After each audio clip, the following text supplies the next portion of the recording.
ጌታ ከናርጋትና ሀገሬን ጌታ የከፋ ሁሉ ይታይ በደስታ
በስመ አብ ወወልድ ወመንፈስ ቅዱስ አሐዱ አምላክ አሜን። ሰላም እግዚአብሔር ከሁላችን ጋር ይሁን።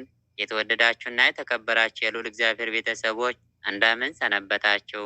እንኳን ከዘመነ ማቴዎስ ወደ ዘመነ ማርቆስ ለ2018 በሰላም በጤና በፍቅር አደረሳችሁ አደረሰን እያልን ይህ በማህበረ ተዋሕዶ ኦርቶዶክስ ኪነ ጥበብ ክፍል በ2018 ዓ.ም ተዘጋጅቶ ወደ እናንተ የሚቀርብላችሁ መንፈሳዊ ድራማ ርዕስ ሁለት ዓለም ክፍል 7 እነሆ።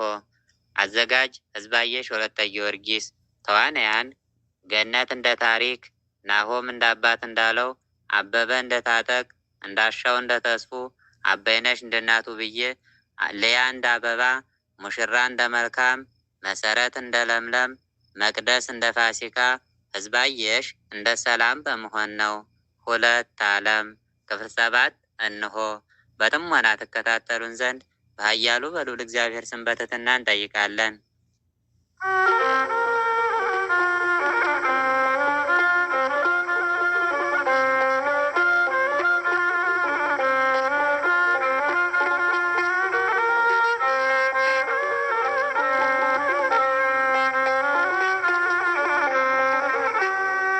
ወንድም የት ልትሄድ ነው?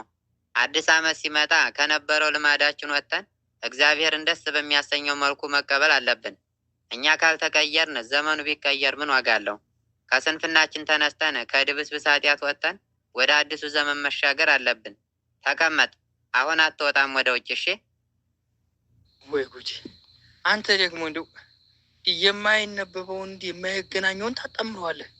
ከየት አጋጠምኩ አሁን ይሄን? እኔ ያልኩት እግር የተሳሰረ ላፍታታው ነው ያልኩት። አንተ ዘመኑ ወራቱ የምታነበው ሌላ። እንዲሁ እኮ ይገርማል። እኔ የምልህ ቆቦ እንሄድ እንጂ ልብስም ጫማም ብለን እንምጣም። በአዲሱ ዓመትማ ፈካ ብለን ነው የምንውለው። እንዴ ባጃጁ ደግሞ መሳፈሪያው ምን 20 ብር 15 ብር ነው። ከዚህ የበለጠ ይሁን። አብረን እንሂድ። እኔ ከፈለክ ብዬ ነው። ወንድሜ ታጠቅ፣ ተስፋ የሚልህን ስማ። ልብስ ደግሞ ሳምንት አልሞላህም ከገዛህ ምን ልታደርገው ነው? ሲበዛም ያነዛን አሉ። አንድ ልብስ ያጡ አሉ አይደል? እኛ 15 ስንሸክፍ ምንም የሌላቸው አሉ። አዲስ ዓመት ሲመጣ የተራቡትን ማብላት፣ የታመሙትን መጠየቅ፣ የታረዙትን ማልበስ። እኛም ለአሁን ብቻ ሳይሆን መበጃጀት ያለብን ነፍሳችንን በንስሐ ማደስ አለብን። ዳሩ ተበጃጅቶ ውስጡ ከፈረሰ ምኑ ቤት ነው? አዲሱን ዓመት በአዲስ መንፈስ እንቀበለው።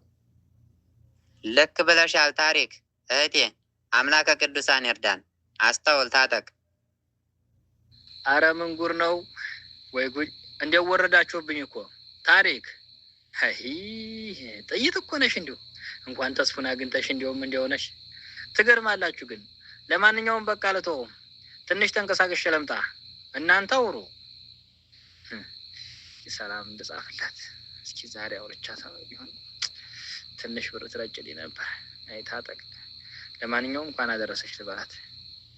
ሰላምዬ እንዴት ነሽ የኔ ውድ? አረግ ለካ ገና ጥያቄ አላቀረብኩላትም። አይኔ ነገር አይ ታጠቅ የተዘባረቅ አንሻልጦ ዘጭ እንዲያትር። አይ እንኳን አደረሰሽ። ሁሉ ሰላም? የሰው ሀገር እንዴት ነው? አቤት ኩራት! ሰው አይጠየቅም እንዴ? ግን ደህና ነሽ? ታየዋለኝ እንዴ? ቆይ በሰፊው እናወራለን። እሺ በቃ እንዴ አሁን ልላከው መገን ሳውዲ። እኔስ መቼ ይሆን የማየው እንዲህ ይህን እንዲሁ ሳውዲ የሚባል ሀገርማ እንዲሁ መሄድ ያለብኝ። ቆይ አመት ባው ልለፍና ቤተሰብ ጋር ደግሞ አወራለሁ። አንዲት ጥጃ ሰጥተውኛል። ያችን የሚያዳብር ነገር እያበለው ተንከባክቤ ሽጬ መሄድ ነው እንጂ ሌላ እንኳ ሲያምረኝ ይቀራል። እየይ ልጆቼ፣ ታሪክ ወንድምሽ ታጠቅ ወዴት ሄደ? ወጣ እንዴ እንደፎከረው? አይዳይ አረ እንደው ወዲያቴ እንዳለውም እንደተኛ ቀረኮ። ከሰሞኑ ይሻላል። ተስፋዬ ልጄ እስኪ እንደው ምከረው፣ ቀስ አድርገህ እስኪ ንገረው። እንደው አንተን ከሰማ እስኪ እንደው ንገረው የኔ ልጅ። አይ እማዬ፣ አሁን እያወራን ነበር። ታሪክም ነበረች። ስንመክረው እያጓጨ መቼ ይሰማናል? አውቀው የለ የኔ ልጅ። እሱ እኮ ቀድሞውንም እንዲያው አቅል ነው ያሳጣው። አቅል የለው። እንዲያው ዝም ብሎ እንዲያው ዛቱ እዚሁኛው ጋር አለ እንጂ ልቡ እኮ እንዲህ ያለ ከሌላ ቦታ ነው። እንዲያው ምን እንደነካው አላውቅም። እንዲያው ልጄን ምንስ ባደርግለት ይሻላል? አይ ብቻ እሱ ፈጣሪ ያውቃል። እስኪ ታሪክ የኔ ልጅ በስኪ ጎሽ ተነሽና እስኪ ለአባትሽ ሙቃ ሙቂለት። እንዲያው እንጀራው ሳፉ ላይ ነው የሚንከራተተው። እንዲያው እየተበላው አይደለም። ይኸው ደግሞ ስኳሩን በጥቂቱ አድርጊው እንዲያታበዥበት። በጣም ስኳር ሲበዛ ደግሞ አይበላው። ማገዶም ደግሞ አገዲያውን እንዲያማግጭ። አገዲያው በልበል እያለ ቶሎ ያበስለው። እንዲሁ ሊጥሊጥ ነው የሚያስብለው። የተፈለጠ እንጨት አለልሽ ከማር ቤቱ እዛ እኔ አሰማምሬ ያኑሬዋለሁ። ከሱ ቆስቁሰሽ በደንብ አብስለሽ የምጣፍጥ ሙቅ ስሪለት። ጎሸኔ ልጅ። እሺ እማዬ፣ አገዳውማ ለእንጀራ መጋገሪያ ይሆነናል። በእንጨት ነው የሚሰራው። ይህን ስኳሩንም አላበዛም። እሺ እማዬ።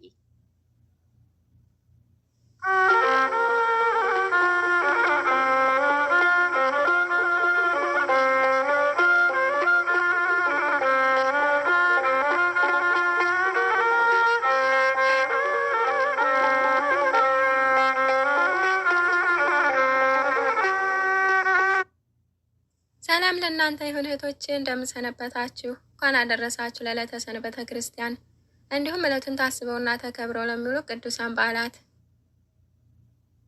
እግዚአብሔር ይመስገን እህቶቻችን፣ አሜን። እንኳን አብሮ አደረሰን።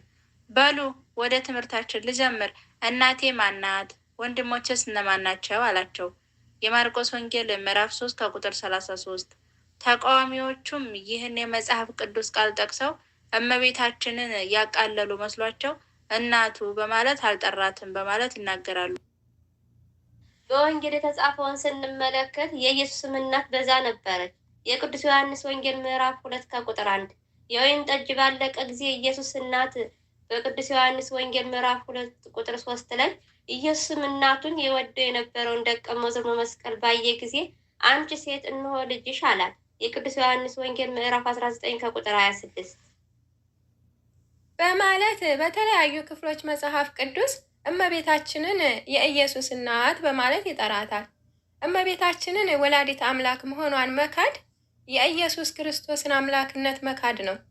ቅዱስ ጳውሎስ በዕብራውያን መልእክቱ ምዕራፍ 2 ከቁጥር 15 እስከ ቁጥር 16 በስጋና በደም እንዲሁ ተካፈለ፣ የአብርሃምን ዘር ይዟል እንጂ የያዘው የመላእክትን አይደለም በማለት መድኃኔ ዓለም ኢየሱስ ክርስቶስ ከድንግል ማርያም ከስጋዋ ስጋ ከነፍሷ ነፍስ ነስቶ እንደተወለደ ገልጾልናል። እናቴ ማናት ማለቱ እመቤታችን እናቱ አይደለችም ወደሚል ድምዳሜ አያደርስም።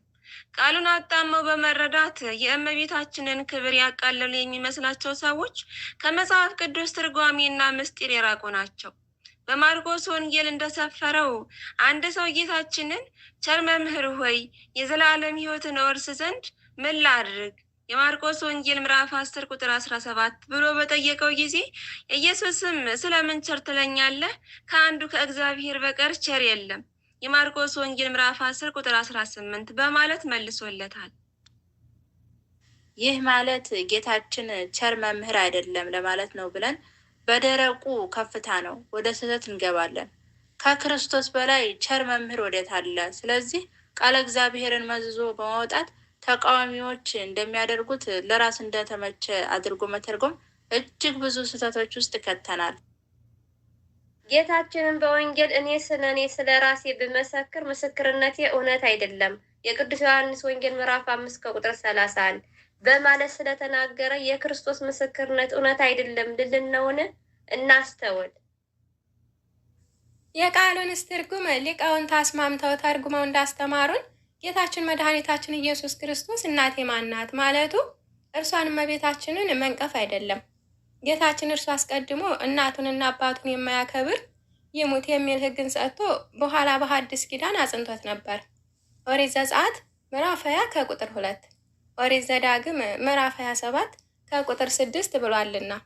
አቃለለ፣ ነቀፈ የሚሉ ተቃዋሚዎች በክርስቶስ ላይ ጽንፈት፣ ስድብ እየተናገሩ እንደሆነ ሊያስተውሉ ይገባል።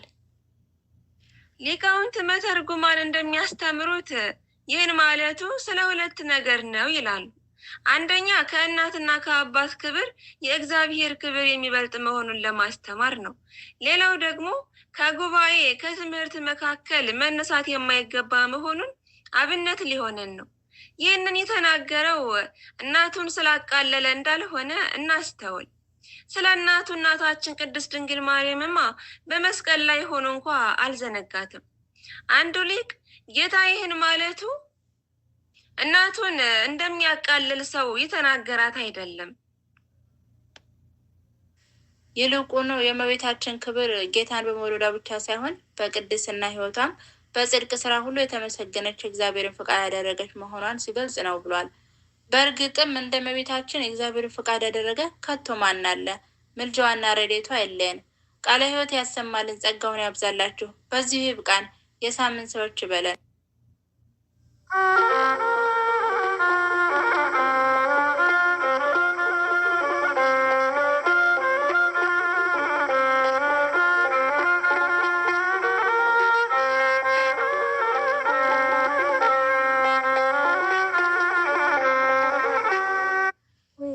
ስራ ብዛት እስከ መቼ ነው አንገን በስደት? እውነት የቤተሰብ ናፍቆት፣ የደጁ ሰላሙ፣ የዕጣኑ ሽታ ለበጎ ነው። እስኪ እየባሳለን ተመስገን ኖረን ሰርተው ለመለወጥ ሲመጡ ወጥተው የቀሩ አሉ አይደለም። እኔ አፍ የለኝም ስለ ሁሉም ነገር እግዚአብሔር ይመስገን። ጆሮ አባቴ መድኃኔዓለም ሆይ ለደጅ አብቃኝ ከስደት መልሰን። ስልክ የት አለ? እስኪ ዛሬ ስራ ስለበዛብኝ ጭራሽ አላየሁትም። ወይኔ እንዴት አለ። መብራቱ ደግሞ ሊዘጋ ነው። 12% ነው አለው። ገና ትምህርት ማራዳመጥኩ።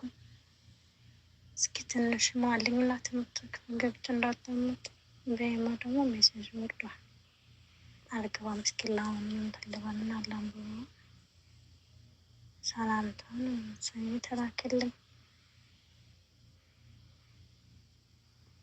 ታታቅ ነው ደግሞ ወይ ጉድ! እንደ ሄሬ ዝም ብሎ ሽር ይላል። ግን በሰላም ነው። እንኳን አደረሰሽ እንደዋወላለን። ችግር የለም። እግዚአብሔር ሰላምታ ነው መለሱለት። እግዚአብሔር ይመስገን። አሜን። እንኳን አብሮ አደረሰን። ቃላክ ግን ጠጋ ጠጋ ቃለ ማንሳት ነው አሉ እና አላመረኝም። እኔ ምናሽን ግን ማለቴ ሰሞኑን ደግሞ ከማህበር እየጠፋ ነው የኔ ነገር። እንደ ሁሉም በስሜት አምላኪ ሆይ ሰው አድርገኝ። እስኪ ቻርጅ ላድርገው። ትምህርት ገና አዳመጥኩም። ወይኔ ጉድ! ቻርጅ ላድርግና በኋላ ትምህርቴን አዳምጣለሁ። ራሱ ዝም ብሎ ኢትዮጵያ ሰው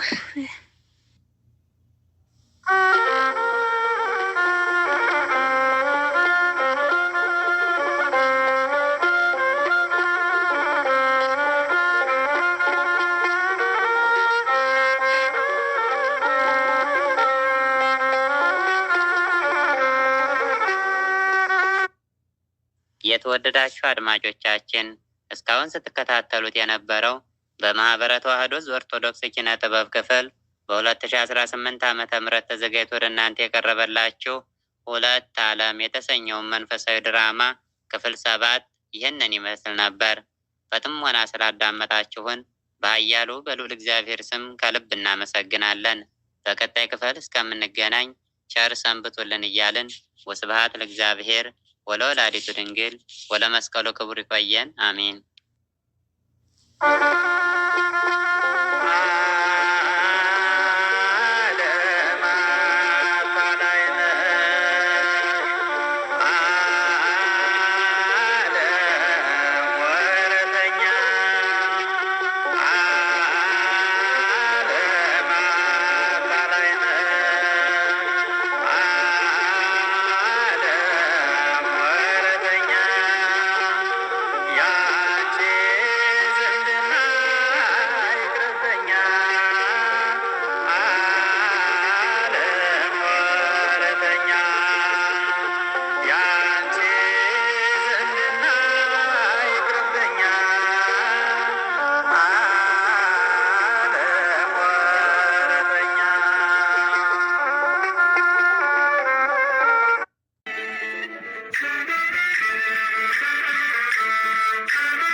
አርጋትና ሀገሬን ጌታ የከፋ ሁሉ ይታይ